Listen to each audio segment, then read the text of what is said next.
To make sure your asparagus are tender, bend them and they will tell you where the breaking point is. Also make sure that you peel them. That will give you a great look. So then you can blanch them and you have a beautiful white and green asparagus.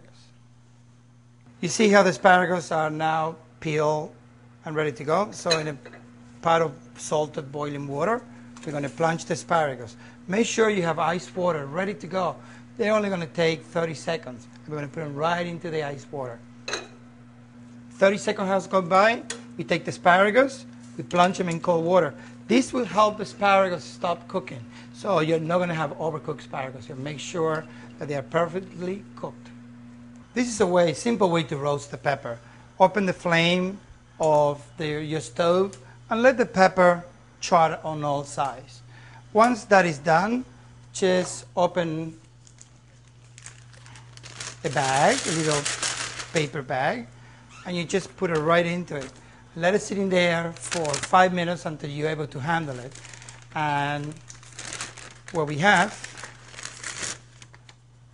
is a roasted pepper that very simply underneath water, you just peel it like so.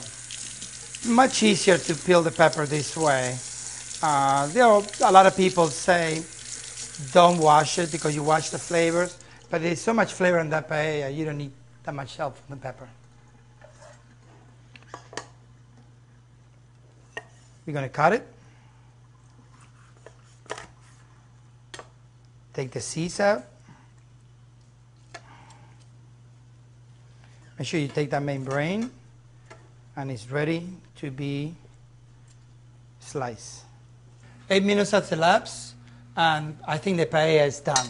So let's take it out of the oven and let's see where we at. Well, it looks to me that it needs a little bit more time. You notice that it's a little bit of liquid sitting around the edge of the pan.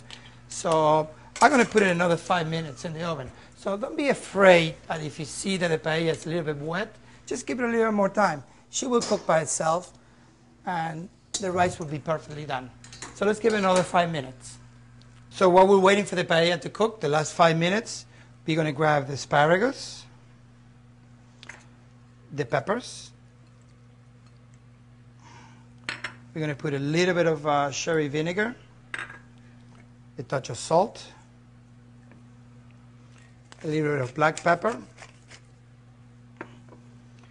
and a touch of Spanish olive oil.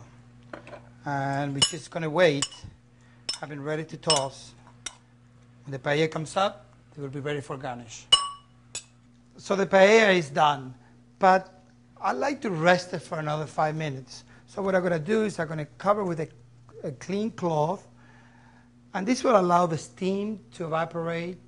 The rice is going to bloom perfectly, and then we'll be ready to serve.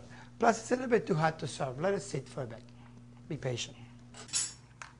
So paella is rested, and you can see that the rice had a chance to rest. It's blooming. All the starches are being released, so it's ready to be garnished. We're just going to put the asparagus on top.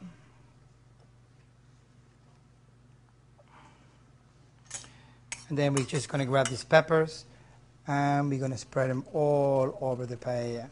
And that will give you a nice sweet and a little bit of acid flavor, and also will give you beautiful colors. All right, so we're going to remove the asparagus, put them aside.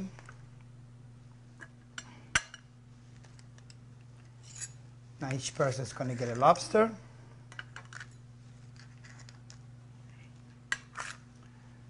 And then we're just going to put some shrimp, some clams, mussels and squid.